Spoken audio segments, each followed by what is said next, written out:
Welcome to another video interview with VIT today.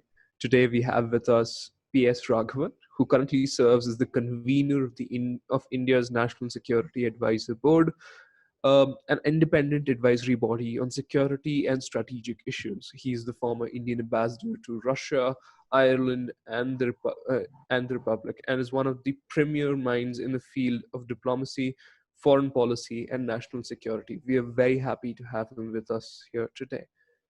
So, Sino-Indian relations have often been viewed from the lens of triangular relations, that is, Pakistan, China, India, and China, US, India. Do you think the same is likely to continue into the near future? Why not? Okay, first of all, let me say what a great pleasure it is for me to be with you today. It's good to see that an engineering and technology institution takes active interest in current affairs and foreign policy. It's a very good sign for a country which is wanting to step out onto the global stage with with a larger footprint. Now, coming to your question about Sino-Indian relations, we should first of all, yes, there are various triangles in global relations that you can look at for their impact on relations, bilateral relations. But first and foremost, we must look at India-China relations in its in itself. I would say, we have a large 3,500 kilometer border with China. It is a disputed border. There are large parts of it. I mean, the entire border is still to be delineated, and therefore there are obviously disputes about what is our territory and what is their territory. At the same time, if you look at it today, India and China have a vibrant trade and investment relationship. Our trade is, China is among our largest trade partners. Its entry into our consumer electronics industry is very large. We have had cooperation with China in a number of international fora on exchange, WTO, the democratization of the global economic and financial architecture. So there are a variety of areas where over the last couple of decades, we've made common cause with China on the global stage. We are two very large countries in Asia. By far the leading economies of Asia. I mean, Japan, of course, is an important economy in Asia, but going forward, we are going to be the two dominant economies in Asia. So you have to look at all these, and all these in a way also determine the dynamics of China-India relations. So we, with this cooperation, is inevitably a certain amount of rivalry, a certain amount of strategic jostling for position. And that is where, Pakistan comes in, the US comes in, and a variety of other relationships come in. If one were to look at Chinese behavior with India over the last 5 decades, I would say, it has seen India as a potential strategic rival, and it has sought to box India into the Indian subcontinent. And that is why from the 50s and 60s, China has been assisting Pakistan in its missile programs and its nuclear programs. It has supported Pakistan on Kashmir and other such issues in the international fora. More lately, as China has become more confident, has become more powerful, and has sort of expanded its footprint on the global stage, it has increased very actively its presence in our neighborhood: Nepal, Sri Lanka, Bangladesh, Maldives, all of which to undermine India's influence in its neighborhood. So this has been the pattern of Chinese behavior. Now, of course, we have had these various, shall we say, standoffs on the line of actual control, and we are at the moment in the middle of one, probably one of the most serious incidents on our border, which is the Galwan, which is in the Galwan Valley. So all of this needs us to look at China to see how we going forward we can avoid conflict with China, ensure that our core interests are protected, and progressively reduce the asymmetry between China and India in a number of areas, which unfortunately has grown over the last 20 or 25 years. And this is where now the other powers come in. You know, when we join up with the US, we join up with the US for cooperation in the what's called the Indo-Pacific, the Indian and Pacific Ocean. The idea is to together and together India and US, but also with the other countries of Southeast Asia, East Asia, who also feel that China has become too dominant in their region. How we join up with them to force China to be more cooperative and less dominant, to use diplomacy rather than the military in its dealings with other countries, to be able to create a cooperative regime where countries big and small can expect to have their economic and political aspirations considered. Now that's a very long answer, but I think it sort of covers the various aspects that that you mentioned. Yes, sir. So keeping that in mind, India is right now ranked, I think, fourth in terms of military prowess and defense spending. Sorry, could you repeat Right? that, please? Could you repeat that, please? Yes, sir. So as of right now, India, I believe, ranks fourth in terms of defense and military. It comes fourth in the rankings with China, Russia, and USA leading it in that specific spectra. India and China have this certain basis for threat perception, which has existed for a while now, which includes military, nuclear, as well as the economic spectra. As of how it is in status quo right now, which of these do you think is the most primary concern for India? You see, what does India want? India, if you look at our domestic aspirations, we want to economic development and growth. We want to become a developed country in the shortest possible period of time. What do we look for outside? We want to increase, and our external relationships can help in this process as well. So we want to increase our global footprint. We want to be more active on the global stage. And we eventually want to become a great power. Now, let's put it that way. And therefore, when you look at China, what you want to do, I mean, the ideal situation is not to have confrontation with China and to have relationship of accommodation between India and China that enables both our countries to operate on the global stage as great powers. So I would not look at it as which is the greater threat from China. I would say that militarily, economically, and politically, we need to reach a stage of greater symmetry between our two countries. We should not let the military gap widen. We should not let an economic gap widen. We should not let our political, the gap in our, excuse me, the gap in our political influence abroad, we should not let that widen. So we need to tackle all these aspects. It is not that you're afraid that you'll have a war with China and that you're militarily weak. We're not looking at it in those terms. Incidentally, I don't think that even the present standoff should lead to a war. It will lead to a jostling for position.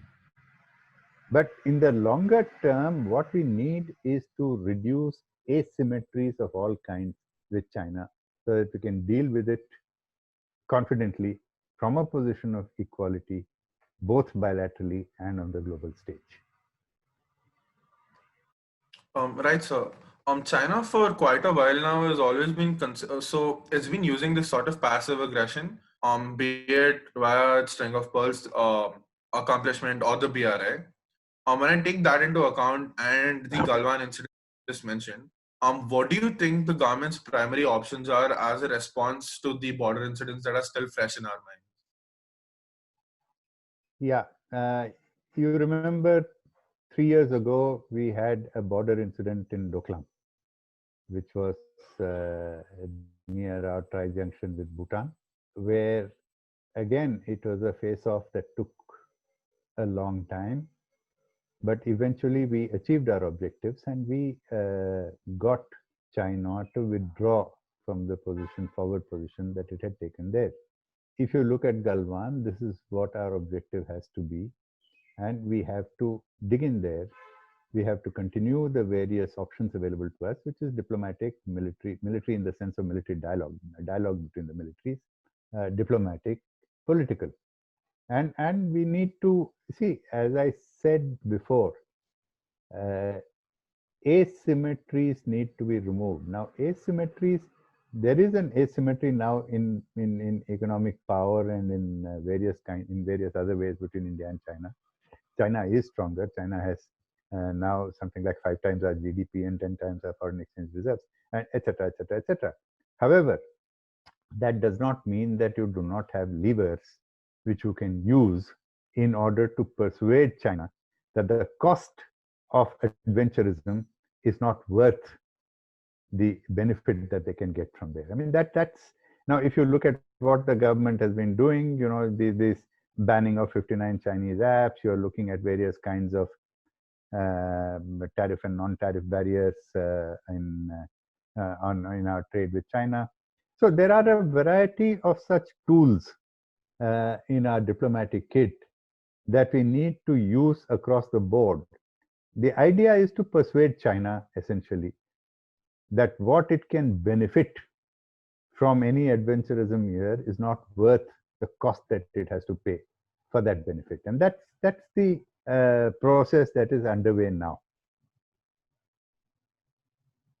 Right, sir. So officially, at least, the leaders from India and China both have made it pretty clear that the border issue is not what constitutes the main obstacle.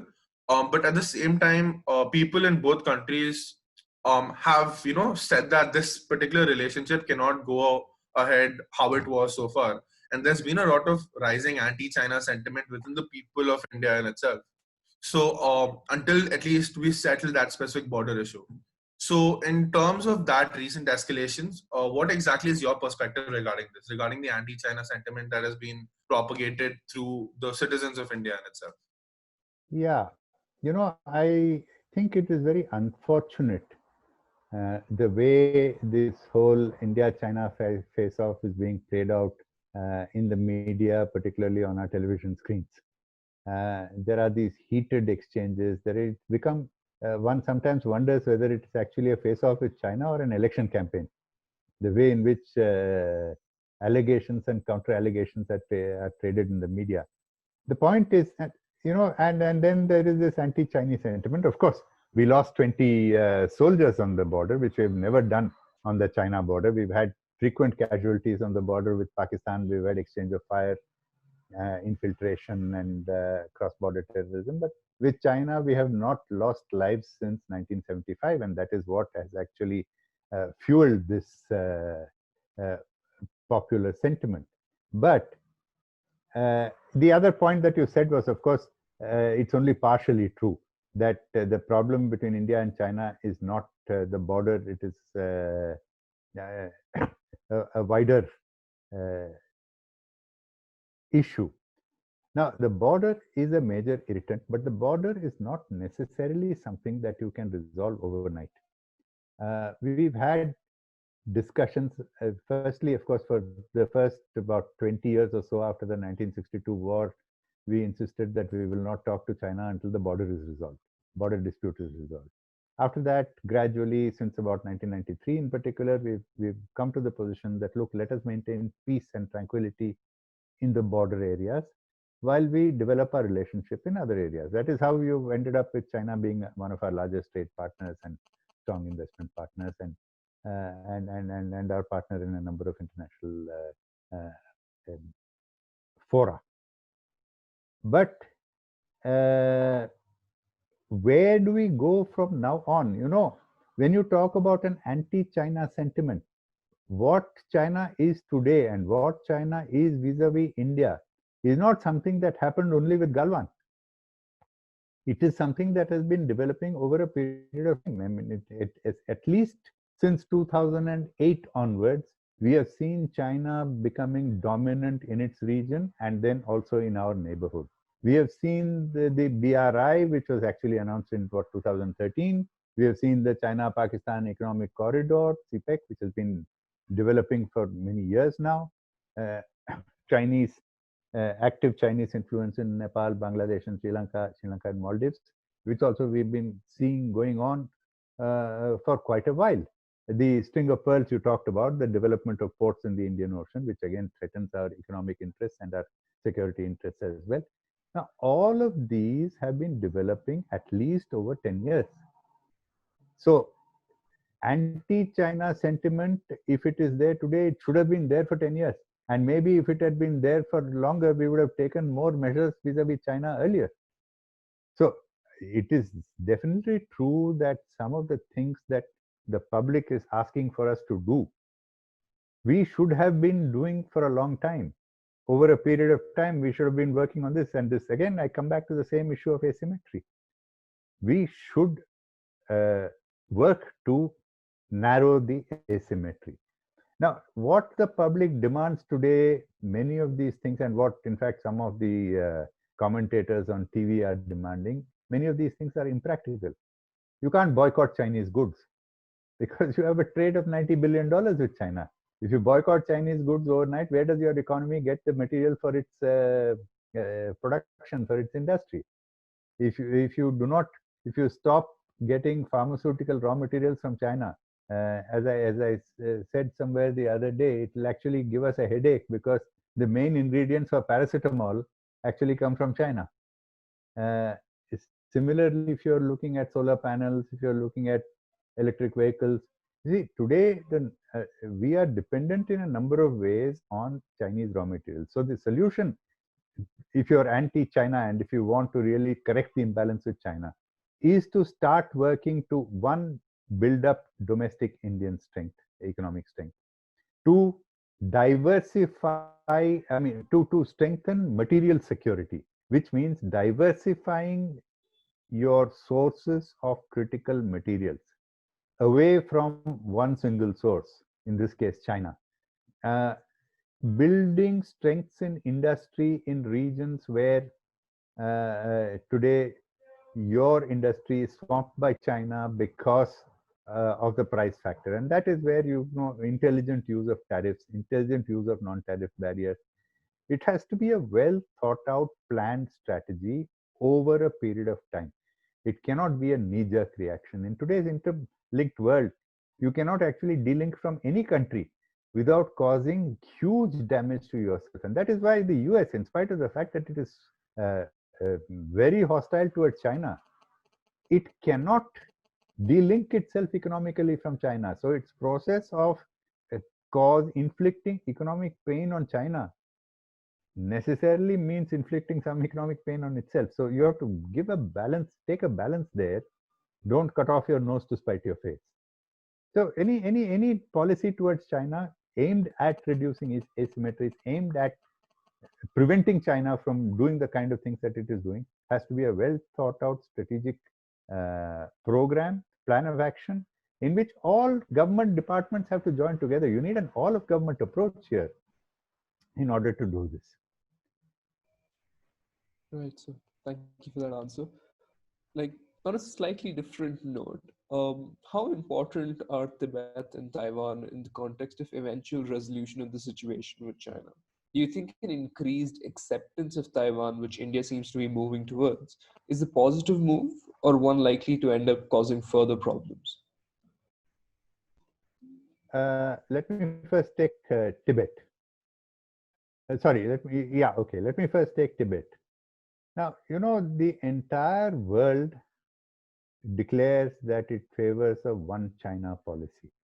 What that means is that the entire world is resigned to the fact that the Tibet Autonomous Region is under the rule of China.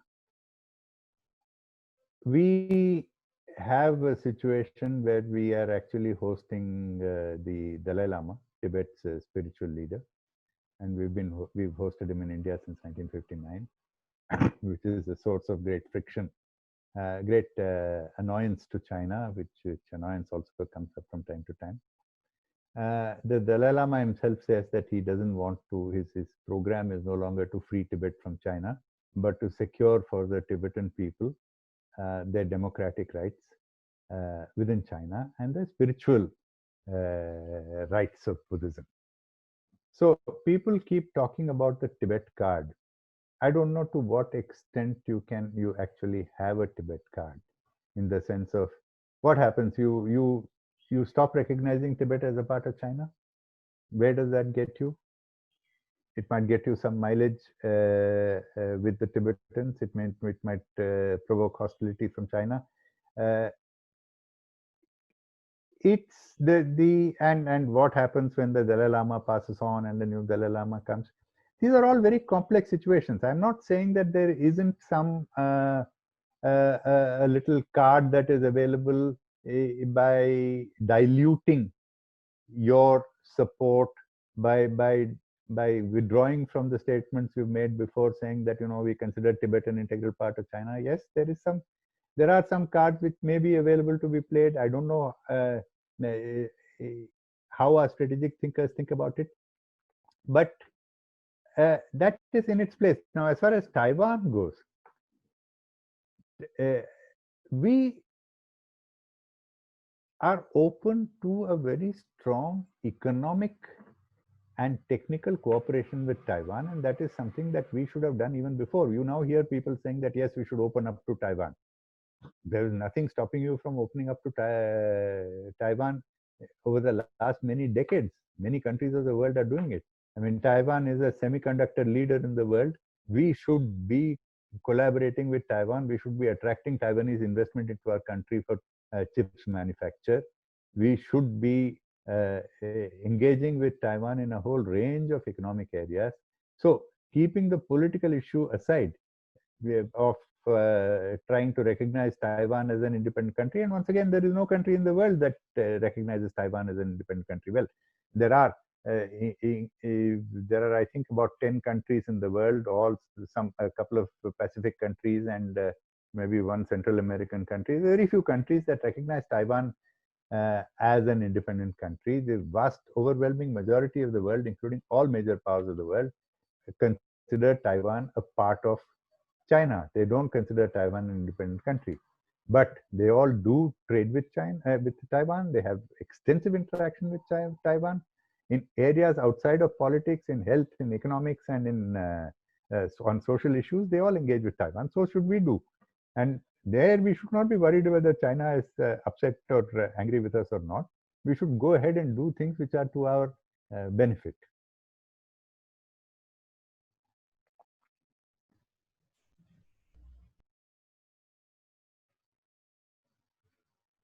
Yeah, can you hear? So, yes, sir. Sorry for that. China's setting up of a military base in Djibouti. I'm going on a separate tangent again here. China setting up of a military base in Djibouti to have a sort of vigil over the Indian Ocean region has increased the presence in the Gulf regions and in Africa as well. And this gives a sort of credence to China, who are trying to leverage their strength militarily. Also, as we've talked about the String of Pearls already, there are a lot of ports and port facilities at Gwadar in Pakistan. So considering all of these extensions of soft power in Southeast Asia, do you think that India's current naval strength in the conglomeration is enough to deal with that growing threat of China? Yeah, we actually are watching Chinese expanded activities in the Indo-Pacific, but in this case, the Indian Ocean, right across India and going up to Djibouti, as you said. We're watching it with concern, and you're absolutely right. It is very important for us to beef up our naval capabilities in this entire region. The Indian Ocean is very, very important for us economically and from a security perspective. Actually, Indians don't seem to realize this as much as they ought to. India, as a naval friend of mine put it some time back, India is actually a sea-locked country. You have the land borders to Pakistan, to Afghanistan, Tibet, Myanmar as well, and Bhutan, Nepal. See, most of these land borders are such, whether it is geographically or politically or from a security perspective, uh, very limited in their ability to transport goods and people across. So 90% of India's trade is by the Indian Ocean. The marine resources of the Indian Ocean are very important for us, particularly for the littoral states. The Indian Ocean carries arms, it carries drugs, it carries pirates, it even carries terrorists. I mean, our Mumbai attack was from the Indian Ocean. So protection of the Indian Ocean in order to protect our economic and security interests requires a strong naval capacity. And then you need also the naval capability for the purposes that you mentioned in order to deter China from becoming a dominant naval power or a dominant hegemonistic power in the Indian Ocean. And this is where we not only want to expand our naval capabilities, we also want to partner with the US, we want to partner with Southeast Asia, we want to partner with Japan, with Australia, and all these countries in order to try to see that there is sufficient economic and military power, naval power in this case, in the region in order to deter China from exercising this hegemony. Yes, the CPEC, the naval facility that China wishes to establish in and around Gwadar is of great concern to us. It is one element in this entire what they call string of pearls, or you put it another way, the Maritime Silk Road, which is the sea leg of the Belt and Road Initiative. It's the Maritime Silk Road is only a thinly veiled military strategy. It's actually in the guise of economic and infrastructure building. It is basically also a military strategy. It is China's Indo-Pacific strategy.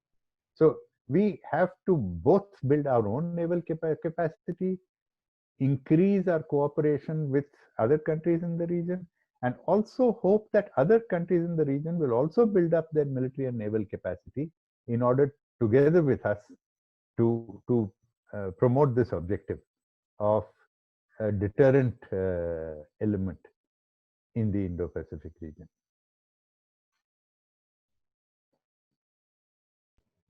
Right. So the most recent Corps Commander meeting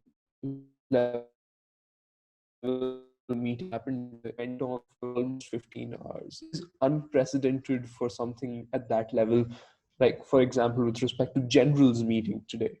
Today, we also found out that Mr. Rajnath Singh is going to Ladakh. With respect to all of this, what do you think are the implications of the move, and what are the possible benefits that can arise out of the commander meeting?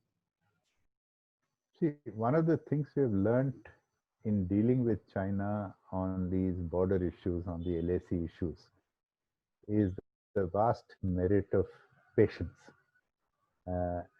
We are trying to get China to do whatever is required in order to satisfy our requirement on the LAC, which the government has stated as status quo ante of April this year. Now that's what you want to do. Trying to wear down the other side through long and tedious negotiations is a tactic that China and some other countries are known to adopt, and you have to be up to that. So you carry on talking, you carry on negotiating. It has the advantage that you are not actually surrendering anything. It has the further advantage that it's much better than skirmishing on the border. So this is something, and by the way, we've had such, it is not unprecedented in the sense that we've had border incidents with China multiple times in the past. In was it 2006? I think it was the Sundarong-Chu incident, where it took us many months before we could actually resolve the issue.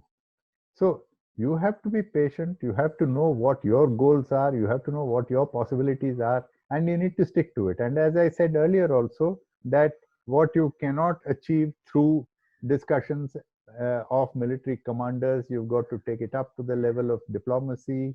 We also have special representatives on both sides who actually have been appointed by the leaders of the two countries in order to resolve issues on the boundary. They've had conversations as well, and Mr. Doval and his counterpart, Mr. Doval, our national security advisor, and his counterpart in China had a 2-hour conversation, as was reported some time back. And there is also the option of political leaders talking. So there are all these mechanisms that are available, and you have to keep at it. You have to keep at it because you cannot afford to lose patience, because losing patience is giving in, and that's not what you want to do. And now, talking about our defense minister going to Ladakh, you have a number of constituencies that a government addresses. There is a constituency of the people of the country. There is a constituency of people of that region. You have to also talk to the armed forces. He's the defense minister. He's going to meet, I suppose he's going to meet the armed forces to keep up their morale, to be able to tell them that, look, you're doing a good job and this is the kind of thing that we are looking for, to be able to explain to them what our perspectives are. So that you see, as the prime minister went there for a slightly different reason. The defense minister will go there for a different reason. But the idea is that you address all the various constituencies who are impacted by this, in order to make sure that you are well understood both within the country, outside the country. People understand what the government wants to do or is trying to do.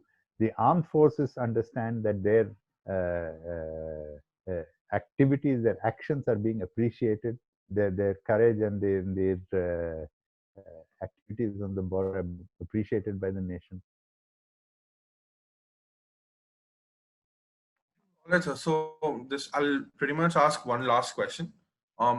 We were reading your article, "All Roads Lead to Beijing," where you mentioned CPEC and by extension the OBOR are part of a neo-colonist agenda.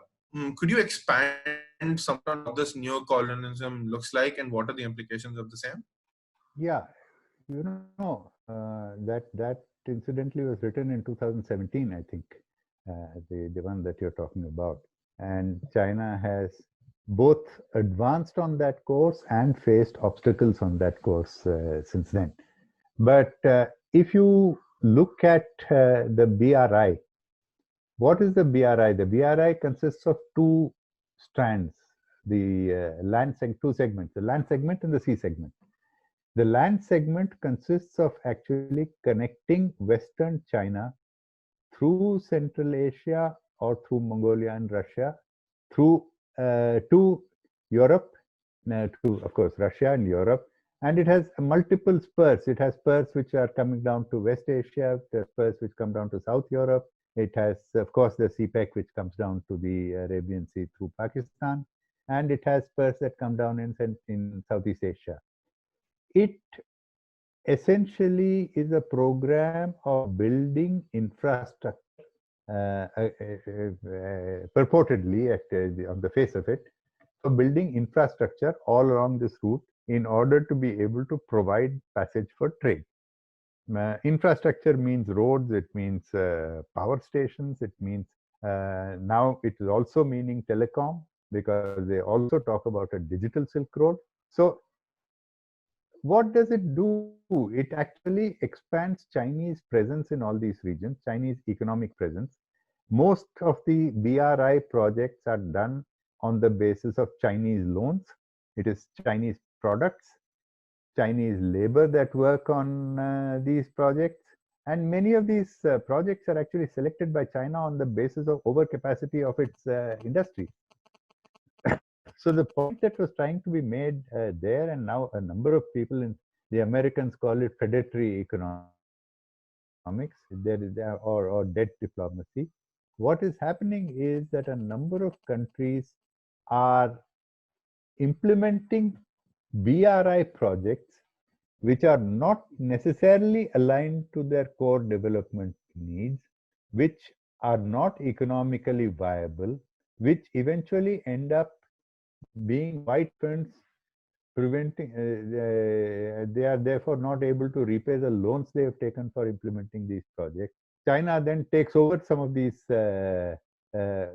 project ownership of these projects. They take over the equity of these projects. How China uses the BRI and the economic assistance for building infrastructure in order to strengthen its economic and political influence in the countries where it is implementing these projects. And I gave the example of Hambantota, where after having built a port which is not economically viable and got the Sri Lankan government into debt, then converted the debt into equity and took over a large part of the ownership of that port. Now, this is actually a methodology which is repeating itself in other places as well. In the article that you mentioned, I dwelled at length on the CPEC, the China-Pakistan Economic Corridor, the way in which the projects have been structured, the way in which power plants are being built, which ab initio would be unviable. And therefore, the returns that the Chinese government has got guaranteed, or the Chinese companies have got guaranteed from Pakistan for those plants, are not going to be realizable. That means essentially a greater Chinese control over the economy of Pakistan. So, in fact, I've argued in that, and if you look at the extent of CPEC projects in Pakistan, it might Pakistan will become virtually a colony of China if CPEC goes ahead in the manner in which it has been intended to go. So this is what I mean, and you see country after country in Southeast Asia, in Central Asia, in fact, Central Europe, are all actually engaged in projects where they are now beginning to realize the projects have inflated prices and are therefore not economically viable. At the same time, it is also meant to take to account for over-industrial capacity in China. So it is actually double advantage. There is industrial overcapacity. So you take Chinese labor and you take these Chinese companies which have industrial overcapacity into countries to implement projects to earn money from them. So it's a double benefit to China, both economic and its economic, political and economic influence across the world. And today, now with 5G, with the problems that China is facing with 5G equipment entering many of the developed countries, it is basically using this same BRI as a conduit for expanding its telecom outreach with 5G in the developing countries in both Central Asia, and it would like to do that in West Asia and Southeast Asia as well.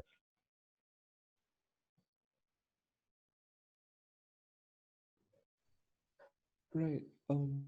So something that is like far more related to your position as the National Security Advisory Board, especially the convener of the same, you would be far more privy to information regarding recent escalations. What do you think is the best way forward, and what are the implications of the events so far? Like, this is something more of a concluding note.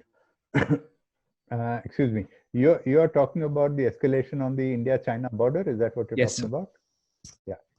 You know, again, we should look at this as a part of a sequence that has been playing out virtually annually on the India-China border, except that this time it has been far worse than at any time in the past because of the loss of 20 lives. Otherwise, the Chinese provocations and the Chinese testing our resolve at various points of the border are things that have been happening year after year after year.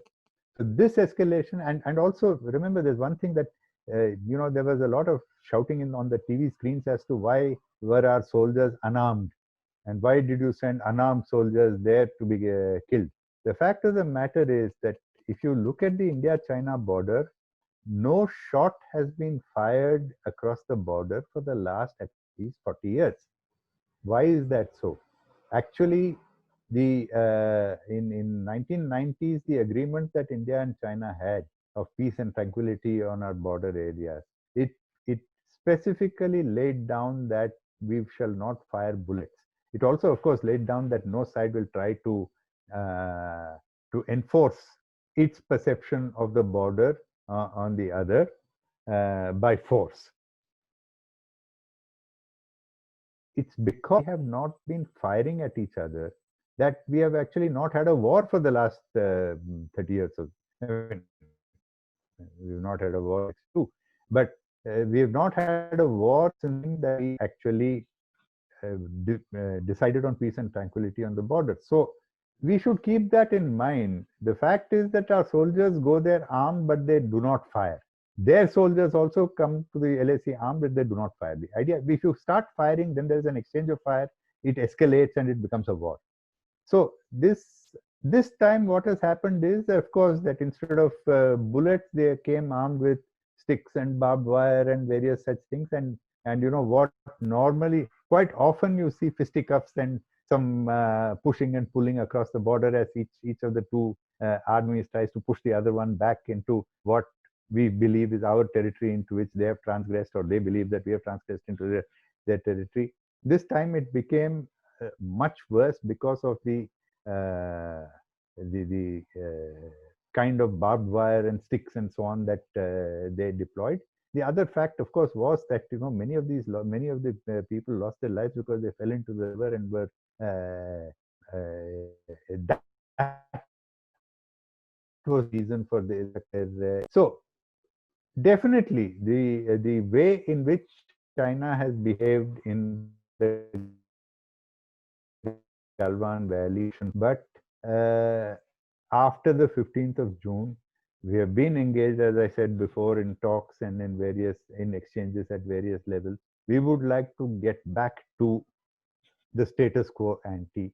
So from a security perspective, this is what we would like to do. We would like to get back to the status quo ante. We will have to continue to keep the vigil along the entire border. It's not an easy border. 3,500 kilometers is not a small distance.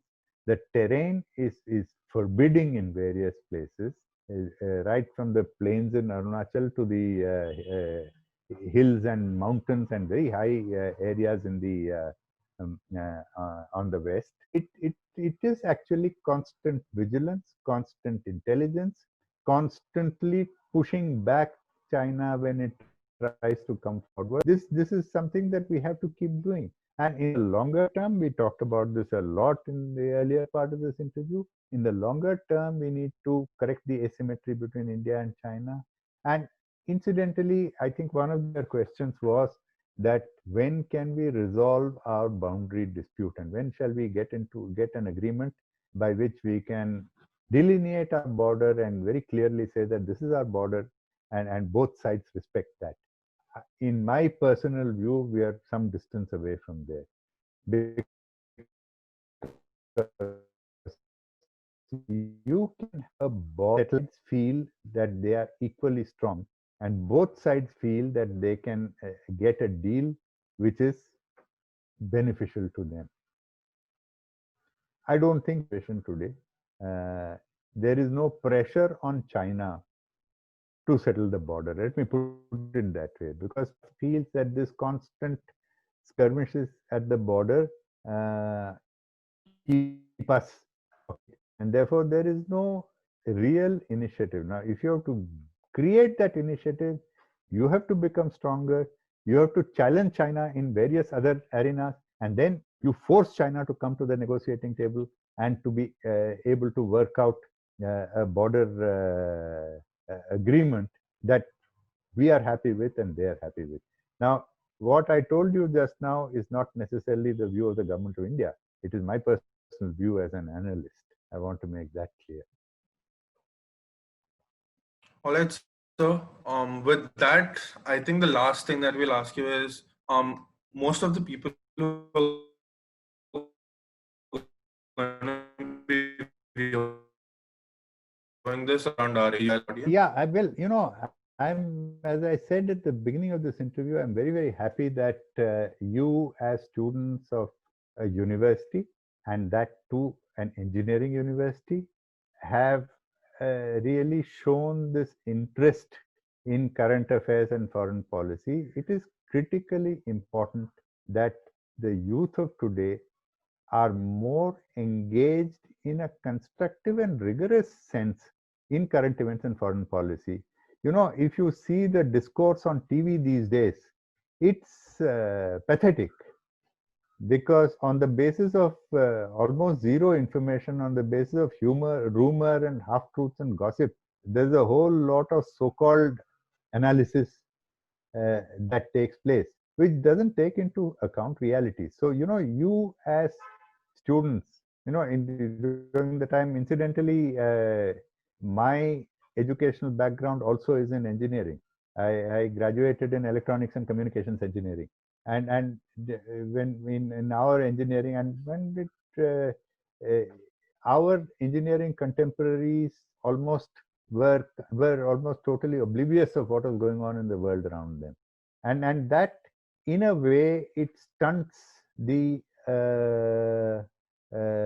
awareness of our technical personnel. It's changing today. It's changing today for the better, and it's now coming more in line with international practice. If you see the engineering students in Europe and America, you'll see that they have a very strong component of humanities and foreign affairs and politics as part of their curriculum. So it enables them to, when they sort of get into the job market, and when they get into participation in the polity of the country, it enables them to be much better grounded on realities of the world. And I think this is very, very important. And I'd really like to compliment you on this effort to build awareness of where our country is, where it is going. You know, the fact that the 21st century should be India's century is not a matter of dreams. It is a matter of responsibility. All of us have to get together and achieve it. For that, you've got to know how the world is and how you can move forward in the world. And that's really the message I would like to give all of you guys. I'm happy to be among you today. Thanks. All right. Thank you, sir. With that, we'll conclude our interview. Thank you so much for giving us your time.